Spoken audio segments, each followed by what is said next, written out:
bem-vindos ao canal. Todos nós sabemos que temos dificuldades ainda na nossa caminhada para chegarmos a ser quem nós desejamos ser, né? E o principal motivo de nossos problemas é o desconhecimento do lado mais obscuro da nossa personalidade, que é a chamada sombra. Muitos já devem ter ouvido falar na sombra, né, em psicologia. Porque muitas vezes nós temos ações e reações que não gostamos, que lamentamos, chegamos até a nos espantar, e daí nós pensamos, nossa, às vezes nem eu mesmo me entendo. E realmente nós não nos entendemos bem. Isso porque nós não nos conhecemos completamente. Esse lado escuro que nós ouvimos falar, né, a sombra, não é necessariamente o lado mais ruim, como todas as pessoas, como muitas pessoas, aliás, pensam, né, pelo lado sombra, pelo nome sombra. A psicologia dá esse nome de sombra ao lado escuro porque nós desconhecemos esse lado da nossa personalidade. E nós precisamos conhecer para nos equilibrarmos psicologicamente, para termos saúde emocional e, consequentemente, relacionamentos melhores. A sombra, infelizmente, ela é mal interpretada, como sendo o oposto da luz, né, o lado escuro, mas não é no sentido negativo, não é bem assim. Para entendermos de uma forma mais prática, vamos imaginar a sombra, então, sendo a parte do nosso inconsciente, como sendo uma sacola. Existe um estudioso na área comportamental humana chamado Robert Bly. Na sua obra Ao Encontro da Sombra, ele diz o seguinte: passaremos a vida até os 20 anos decidindo quais as partes de nós mesmos que colocaremos na sacola. E passamos o resto da vida tentando retirá-las de lá. Algumas vezes parece impossível recuperá-las, como se a sacola estivesse lacrada. Então, quando somos crianças, por volta dos 2 anos de idade, nós começamos a nos perceber, né? Perceber os pais, reconhecê-los, perceber as pessoas, e daí o nosso ego começa a ter uma certa estruturação. A criança começa a perceber quais as suas atitudes que desagradam, né, as pessoas, principalmente os pais. Daí, quando a criança é criticada ou punida, ela vai colocar a sua raiva, sua vergonha, seus sentimentos ruins, negativos numa sacola que está lá em seu inconsciente, para entendermos melhor. E conforme essa criança vai crescendo e desenvolvendo a personalidade, continua a vida fora colocando esses conteúdos, né, naquela sacola.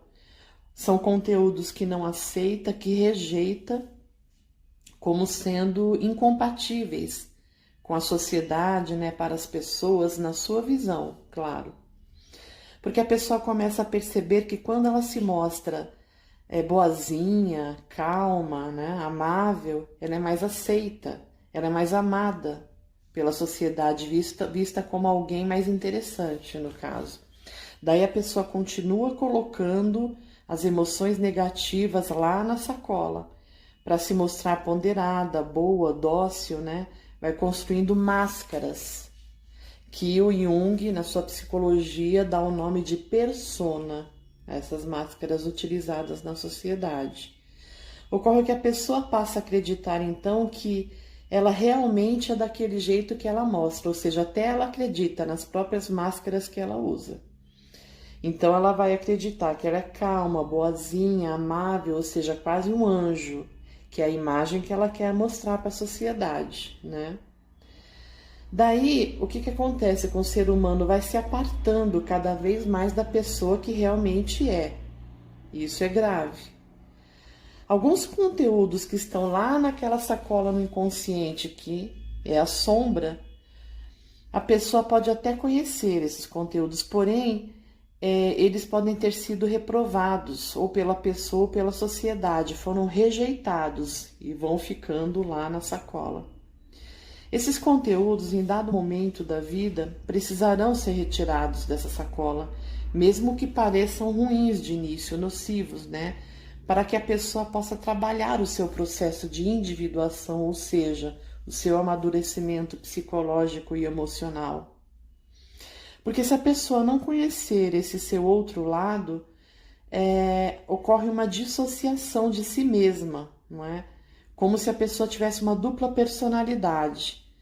Daí passa a ter atitudes desconexas que ela mesma não entende, como nós estamos falando, não conhece, perdendo assim o domínio sobre si mesma, né? E quanto mais a pessoa conscientemente se dissocia desse seu lado desconhecido, né? Desse lado da sua natureza, mais a sombra vai se fortalecendo, claro.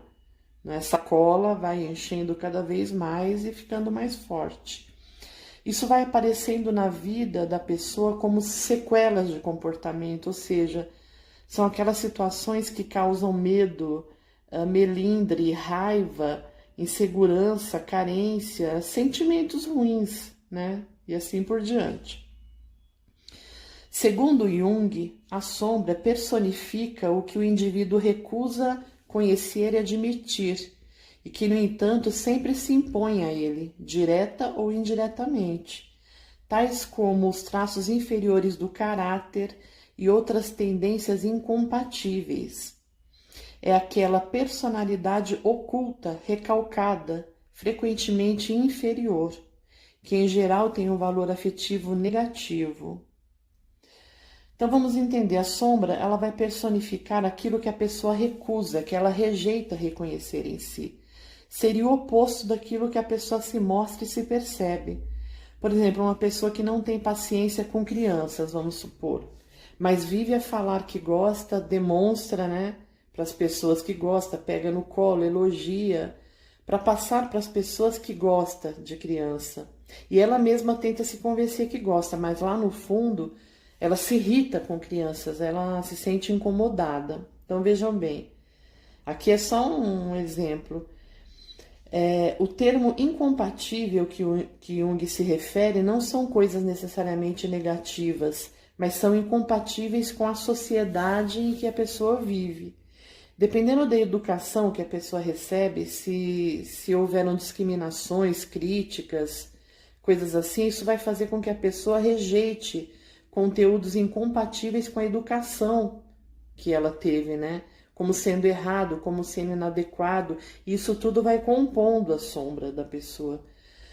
Então, é sempre necessário rever essas coisas, não é? Da infância, da educação. Agora, por que o Jung usa o termo inferior? O inferior que ele se refere não significa negativo, mas é porque quanto mais a sombra vai ficando no inconsciente da pessoa, mais ela se torna densa, né, fortalecida, e ela se inferioriza porque a pessoa não conhece, né? Outro exemplo, quando uma criança é muito carinhosa com a mãe, ela busca abraçar, ficar no colo, mas ela é reprimida por algum motivo, de uma forma severa, dura, e ela é afastada, a mãe afasta a criança. Daí a criança coloca isso lá na sombra, porque isso traz sentimento ruim para ela. Porque ela não foi bem aceita pela mãe, que era alguém muito importante para ela. Então, toda vez que ela, quando adulta, quer manifestar um ato de carinho, ela se bloqueia. Provavelmente ela não consegue fazer isso porque esse comportamento ficou lá atrás, da infância, e não foi atualizado no desenvolvimento da sua personalidade.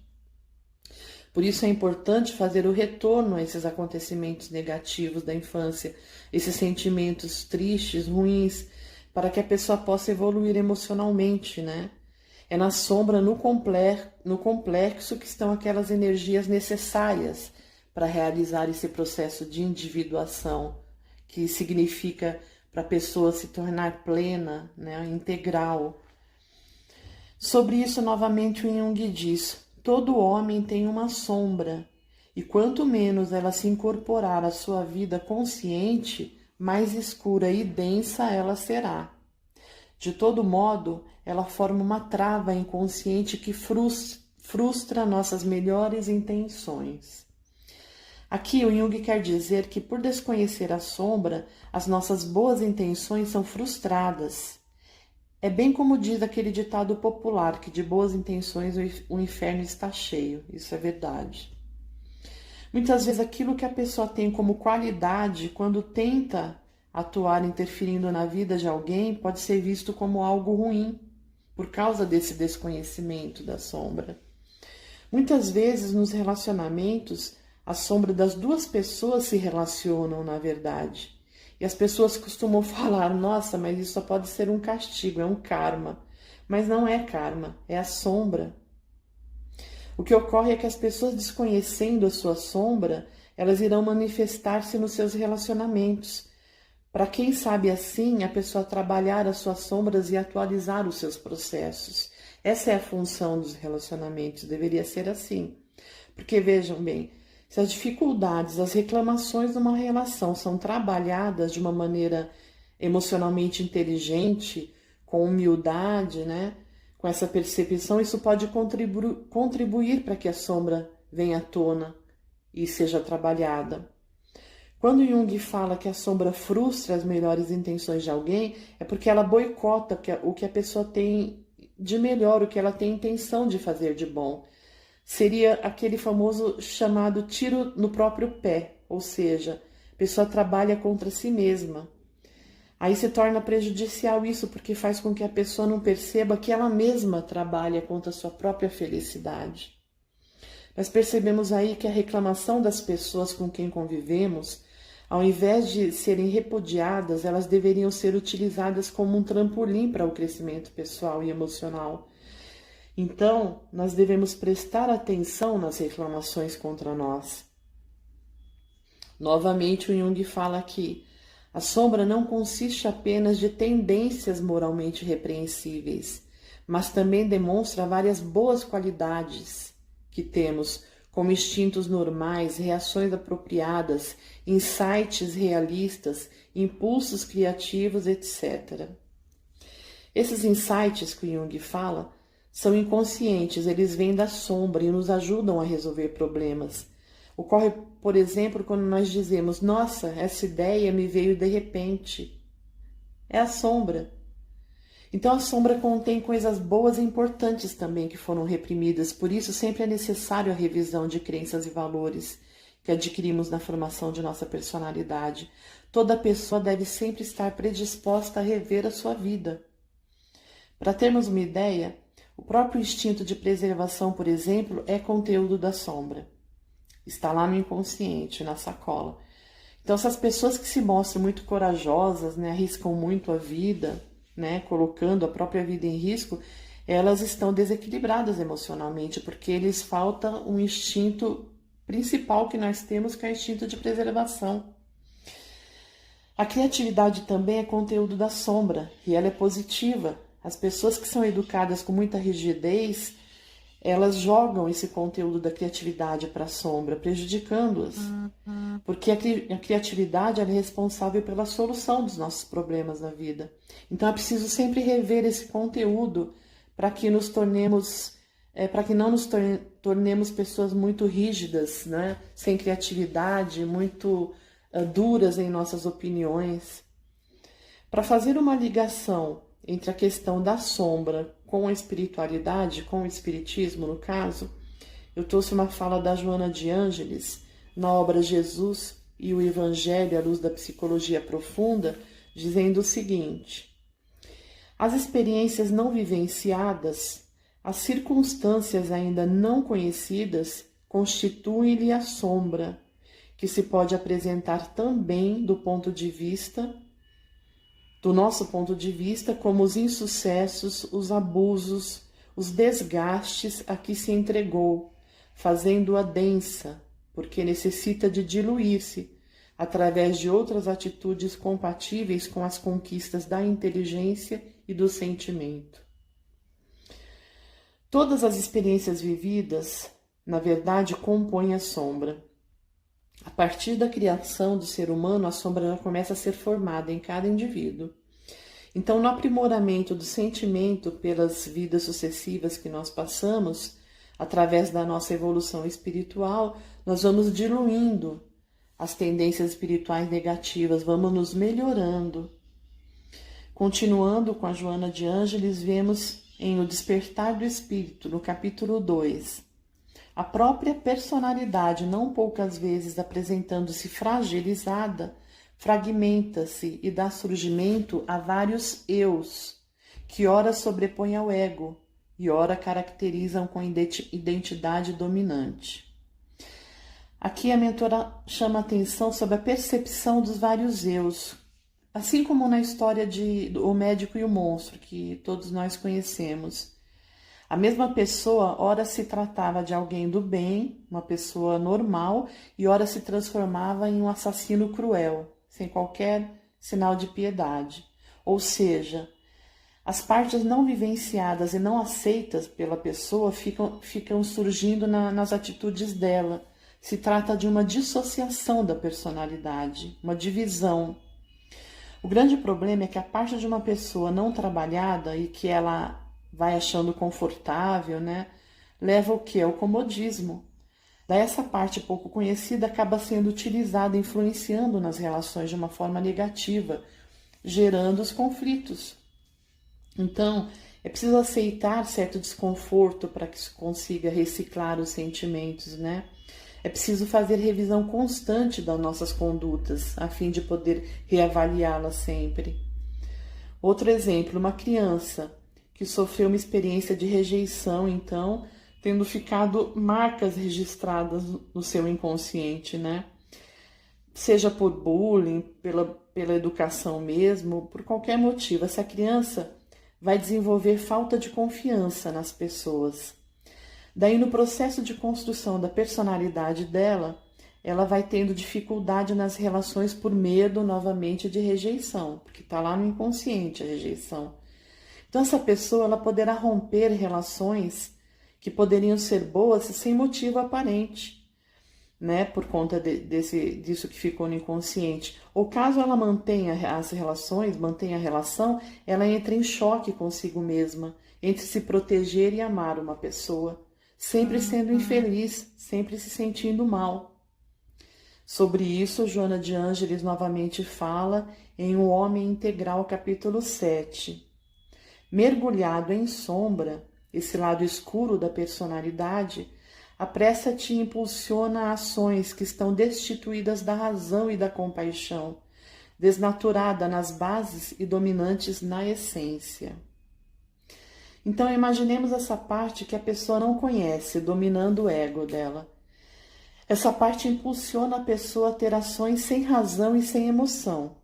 Ela não raciocina. Tipo quando a pessoa fala que está fora de si, que agiu por impulso, né? Sem uso da razão. A falta de percepção do lado mais obscuro da alma faz com que a pessoa seja dominada pelo seu lado instintivo, não é impulsivo. Então, quanto mais a pessoa se aprimora espiritualmente, mais ela agirá com piedade e bondade, né? Trata-se da espiritualização mesmo. Continuando, a Joana diz, na obra Vida, Desafios e Soluções, capítulo 7, o ego está para a sombra, assim como a luz está para as trevas. Essa é a qualidade que nos torna humanos. Por mais que o queiramos negar, somos imperfeitos. E talvez seja naquilo que não aceitamos em nós mesmos a nossa agressividade e vergonha, a nossa culpa e a nossa dor, que descobrimos a nossa humanidade. Então, o que ela quer dizer? Por mais triste que pareça, aquilo que nos tira do próprio eixo, que nos faz sofrer, é que nos torna mais humildes e humanos. Então, não podemos fugir dessa revisão, das nossas dores, daquilo que nos faz sofrer. Nós temos que enfrentar. Então, é preciso ver o conflito como oportunidade de aprimoramento. É preciso encarar as dificuldades como um trampolim para a evolução. É preciso também ser humilde e ver que nas reclamações das pessoas, muitas vezes, né, das pessoas com quem convivemos, pode estar a verdade sobre o lado mais sombrio que nós temos e que não queremos enxergar, porque o outro ele é o nosso espelho. Através do outro, nós vemos quem realmente nós somos e não queremos aceitar. Isso é muito importante. É preciso reconhecer em si mesmo as qualidades e os defeitos também para podermos evoluir. Isso não nos diminui, nos faz enxergar quem realmente somos. Então, através da tristeza e do conflito, nós vemos que os erros nos apresentam isso. É no exercício de amar quem somos com as dores, vergonhas, defeitos e sombras é que nos tornamos humanos. No Evangelho, na parte sobre o homem de bem, diz que se reconhece o homem de bem não pela perfeição, mas pelo esforço que faz em dominar as suas más tendências, ou seja, nos recomenda buscar conhecer em si mesmo o lado ruim que precisa ser aprimorado. Então, eu encerro a reflexão de hoje com um ensinamento muito importante de Santo Agostinho, que pode nos ajudar demais no trabalho do conhecimento da nossa sombra, onde ele dizia que todas as noites, ele, ao se recolher, fazia revisão de todas as suas atitudes durante o dia, a fim de reavaliá-las e verificar se havia cometido atos ruins, para então corrigir-se e não repetir mais os erros cometidos. Então, que nós possamos seguir esse ensinamento de Santo Agostinho com toda a humildade, né, a fim de conhecermos nosso lado mais obscuro, que é a nossa sombra, e trabalhando com ela, nos conscientizarmos de nossos defeitos, corrigindo-os, para que sejamos pessoas de bem, fazendo todo o esforço possível para domar as nossas más tendências de todas as formas que pudermos. Desejo que fiquem todos bem e até a próxima.